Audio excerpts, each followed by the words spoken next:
ভারত মহাবিপদে প্রত্যেকটা দিক থেকে। আজকের খবরটা হলো দুজন ইন্ডিয়ান ন্যাশনাল এবং 3টা ইন্ডিয়ান কোম্পানিজ ব্যাংক স্যাংশনড। আমাদের র্যাবকে যারা স্যাংশন দিয়েছিলেন তারা স্যাংশন দিয়েছেন। Not a good news for India. আমার 5 তারিখের পর থেকে যা সফলতা অর্জন করেছে, সুনাম অর্জন করেছে, 3টা ভুলের কারণে তাদের সকল সুনাম একদম বেগড়ে গেছে।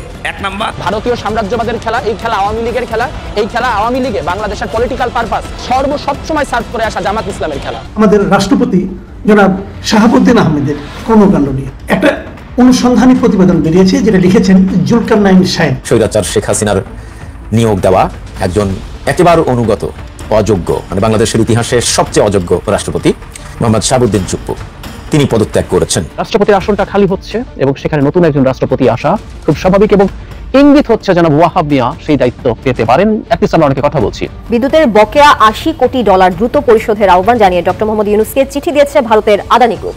এদিকে সরকারের কাছে বিদ্যুৎ বাবদ 200 কোটি টাকা পাওনা থাকার কথাও স্মরণ করিয়ে দিয়েছে। আর 7 দিন বাদে টোটাল বাংলাদেশে বিদ্যুৎটা ভারত থেকে সাপ্লাইটাকে শাটডাউন করে দেওয়া হবে। মানে বাংলাদেশের মানুষ আজকে থেকে আর আগামীকাল থেকে বাংলাদেশের একটি সংস্থা জরিপ করেছে এই মুহূর্তে নির্বাচন ফলে দেশের জনগণ কোন দিকে ভোট দিবেন, কোন দলকে ভোট দিবেন, এই নিয়ে যে জরিপটি করেছেন তাদের ফলাফলটি আজকে প্রকাশ করেছেন ঢাকার একটি হোটেলে। এবার পদত্যাগ করল যুব ও ক্রীড়া মন্ত্রণালয়ের উপদেষ্টা আসিফ মাহমুদ ভুঁইয়া এবং ডাক, টেলিযোগাযোগ ও তথ্য প্রযুক্তি মন্ত্রণালয়ের উপদেষ্টা মোহাম্মদ নাহিদ ইসলাম। আমরা সরাসরি সেখানে চলে যাচ্ছি। দর্শক, এবার কপাল পুড়ে গেল জামাতের। দর্শক মণ্ডলী, ইতিমধ্যেই কিন্তু তারা ভেবে নিয়েছিল যে তারা মানুষের মন জয় করতে সক্ষম হয়েছে, কিন্তু দর্শক ইতিমধ্যেই তারা 3টি বড় ভুল করে বসলো। দর্শক, এতেই তাদের জনসমাজের মধ্যে একটা ইমেজ নষ্টের কারণ। দর্শক, হঠাৎ করেই এরকম 3টি বড় ভুল করে ফেলায় জামাত এবার ভোট সংকটে। দর্শক, তারা কোন 3টা বড় ভুল করেছে তা আজকের এই নিউজটি দেখলেই জানতে পারবেন। সেই সাথে জানতে পারবেন বিএনপি সামনের জাতীয় নির্বাচনে ঠিক কতটা ভূমিকা রাখবে, অর্থাৎ কত % ভোট পেতে পারে।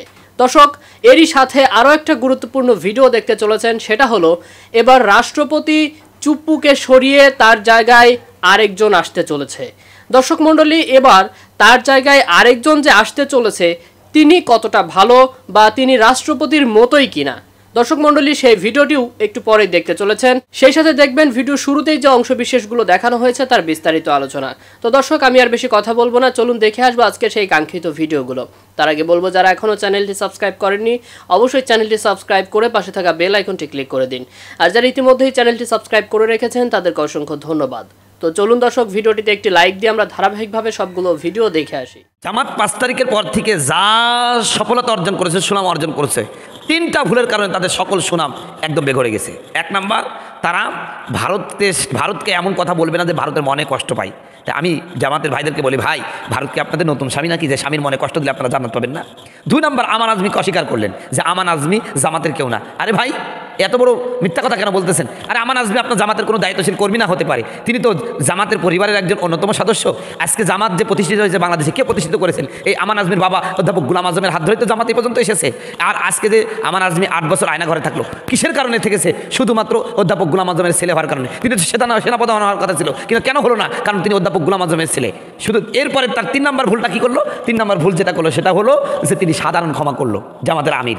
আচ্ছা, আপনি সাধারণ ক্ষমা করার কিনা? আপনি কে? আপনি কি এককভাবে এই দেশটা 2বার স্বাধীন করেছেন? আপনি সাধারণ ক্ষমা করার কে? আপনাদের এই সাধারণ ক্ষমা আর আমান আজমিকে জামাতের কেউ না, অর্থাৎ আওয়ামী লীগ আগে যেরকম করতো যে কেউ অকাম করলেই বলতো এ আমাদের না, এই যে নীতি অবলম্বন করেছেন আর ভারত অধ্যাত্মিক প্রেম, এই বর্তমান বাংলাদেশের যে যত ভারত বিরোধী সে তত বাংলাদেশের দেশপ্রেমিক। আর আপনি সেই ভারতকে স্বামীর আসনে তুলে দিলেন যে সে স্বামী, তার ব্যাপারে তাকে মনে কষ্ট দিলে জান্নাত পাওয়া যাবে না, এমন একটা অবস্থা করছেন। তার মানে জনগণ বুঝে গেছেন যে ইসলাম কায়েম আপনাদের উদ্দেশ্য না, আপনাদের উদ্দেশ্য এই দেশে ক্ষমতায় যাওয়া। রাষ্ট্রপতির আসনটা খালি হচ্ছে এবং সেখানে নতুন একজন রাষ্ট্রপতি আসা খুব স্বাভাবিক এবং ইঙ্গিত হচ্ছে যেন ওয়াহাব মিয়া সেই দায়িত্ব পেতে পারেন। একদিকে আমরা অনেকে কথা বলছি। আমি আবারও বলছি, বণিক বার্তা এরকম কোনো কথা ইঙ্গিতেও বলেনি, কিন্তু বড় দায়িত্বের কথা বলছে এবং যে কোনো সময় শব্দটা বলছে। কিন্তু যদি এটা হয়ে থাকে, আমি অগ্রিম কয়েকটা কথা একটু বলে রাখা দরকার বলে মনে করি। যেন ওয়াহাব মিয়ার একটা খুব বড় বিচারিক অসততার বা তার পেশাগত অসততার, অত্যন্ত বড় পেশাগত অসততার নজির আছে। যদিও এই ভদ্রলোক, আমি যতদূর জানি, আমি বিচারাঙ্গনের মানুষ নই, কিন্তু আমি খোঁজ খবর সেই সময়, এখন না, সেই সময় যখন নিয়েছিলাম তখন জানতে পেরেছে তিনি একজন বিচারক হিসাবে তার বেশ সুনাম ছিল। তিনি ভালোভাবে তার জ্ঞান প্রজ্ঞা এবং তার বিচার কাজে যে একটা আমানত, সেটা উনি মোটা দাগে রক্ষা করেই তার বিচার করেছেন, এরকম একটা ব্র্যান্ডিং তার ছিল। কিন্তু পরবর্তীতে এসে তিনি একটা অত্যন্ত ভয়ঙ্কর অসততা করেছিলেন বলে আমি বিশ্বাস করি।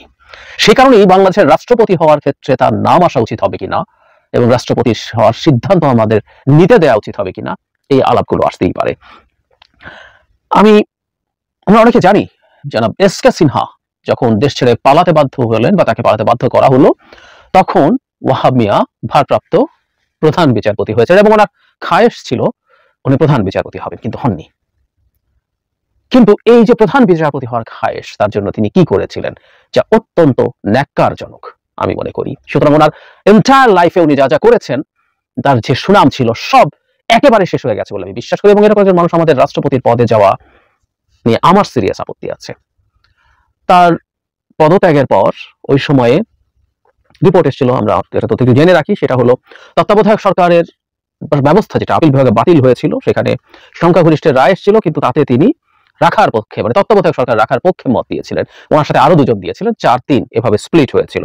যুদ্ধাপরাধী আব্দুল কাদের মোল্লার ফাঁসির রায়ের সময় একমাত্র বিচারপতি ওয়াহাব মিয়ার দ্বিমত ছিল। এবার তার অসততার জায়গাটাতে আসি। এস.কে সিনহা যখন পালিয়ে যেতে বাধ্য হন, তীব্র চাপের মুখে ইদানিং তিনি কথা বলতে, পালিয়ে যাওয়ার পরও কথা বলেছেন, সেখানে আমি এই জায়গাটা সে সময়কার বিডি নিউজের একটা রিপোর্ট থেকে, বিডি নিউজ 24 একটা রিপোর্ট থেকে পড়ি।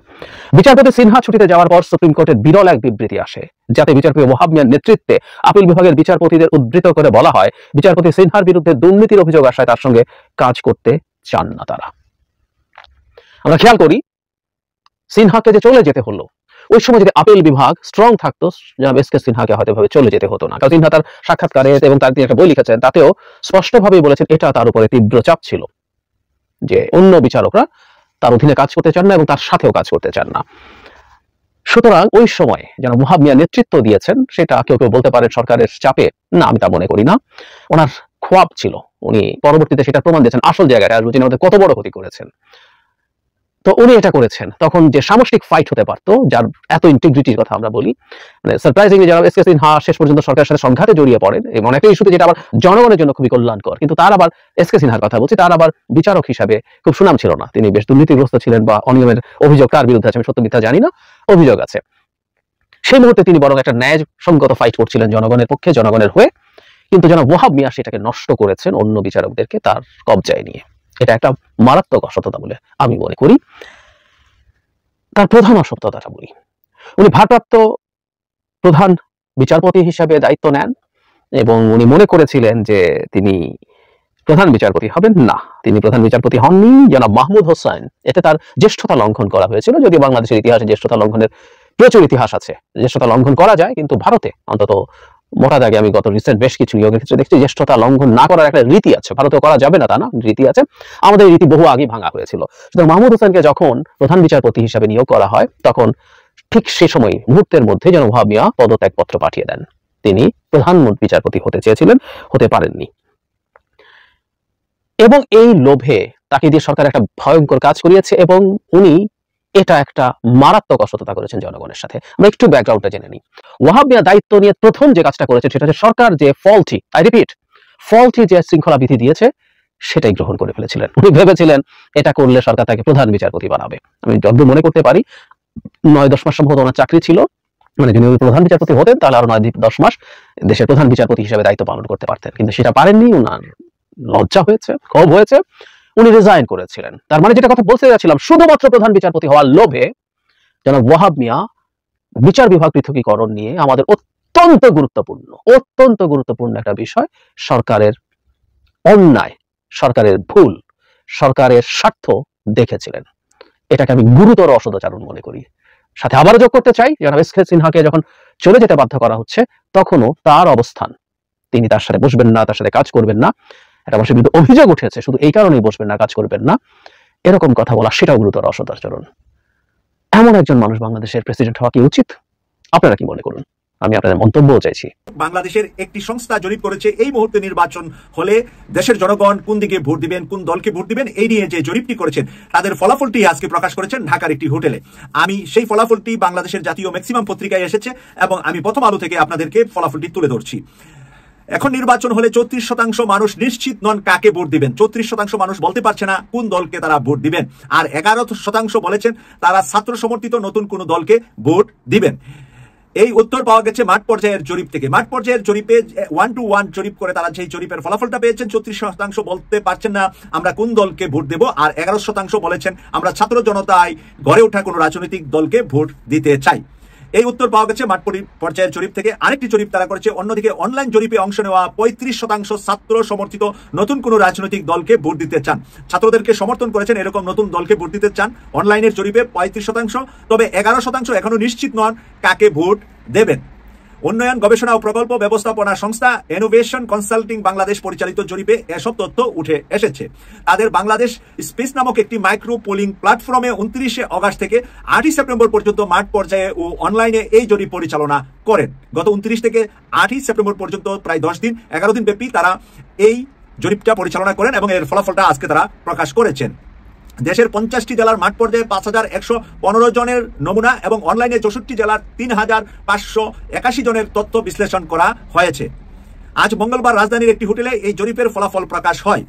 ইনোভেশন কনসাল্টিং এর ব্যবস্থাপনা পরিচালক মোহাম্মদ রোবায়াত সারোয়ার জরিপের বিস্তারিত ফলাফল তুলে ধরেন। এ সময় বলা হয়, দুই জরিপের মূল ধারার রাজনৈতিক দলগুলো পিছিয়ে আছে। বিশেষ করে অনলাইন জরিপে অংশগ্রহণকারীদের মধ্যে মূল ধারার রাজনৈতিক দলগুলোর প্রত্যাখ্যান করার প্রবণতা স্পষ্ট। মোহাম্মদ রুবাইয়াত সারোয়ার ফলাফল তুলে ধরে বলেন, মাঠ পর্যায়ে জরিপে দেখা গেছে বিএনপির সমর্থন বেশি, এর হার 21%, এরপরে আছে জামাত ইসলামীর 14%, আওয়ামী লীগের ভোট দেবেন এমন কথা বলেছেন 5%, আর 34% অর্থাৎ বেশিরভাগ নিশ্চিত নন কাকে ভোট দিবেন। অন্যদিকে অনলাইন জরিপের ফলে বলা হয়েছে 35% ছাত্র সমর্থিত নতুন কোন রাজনৈতিক দলকে, 25% জামাতকে, আওয়ামী লীগকে 10% এবং বিএনপিকে 10% ভোট দিতে চান। জরিপের ফলাফলে বলা হয়, আর মাঠ পর্যায়ে জরিপে অংশগ্রহণকারীদের বয়স ভিত্তিক বিশ্লেষণ করে দেখা গেছে যে 1997 থেকে 2012 সালে তাদের জন্ম, তারা 30% নিশ্চিত নন কাকে ভোট দেবেন। অন্যদিকে অনলাইন জরিপের বয়সসীমা 37% বলছে তারা ছাত্র সমর্থিত কোন দলকে বেছে নেবেন। জরিপ অনুযায়ী স্বল্প আয়ের দরিদ্র জনগোষ্ঠী ও অনলাইন সক্রিয় নন এমন বয়স ভিত্তিক, লিঙ্গ ভিত্তিক ও পেশা ভিত্তিক জনগোষ্ঠীর মধ্যে 1/3 এখনো নিশ্চিত নন যে তারা কাকে ভোট দেবেন। মাঠ জরিপ অনুযায়ী কৃষক, শ্রমিক ও ব্যবসায়ীদের মধ্যে বিএনপির সমর্থন বেশি, কিন্তু শিক্ষার্থী ও বেসরকারি চাকরিজীবীর মধ্যে বিএনপির চাইতে জামাত ইসলামীর সমর্থক কাছাকাছি, বিএনপি জামাতের সমর্থক কাছাকাছি। আবার অনলাইনে শিক্ষার্থী, বেকার ও বেসরকারি চাকরিজীবীদের মধ্যে জামাত এগিয়ে আছে।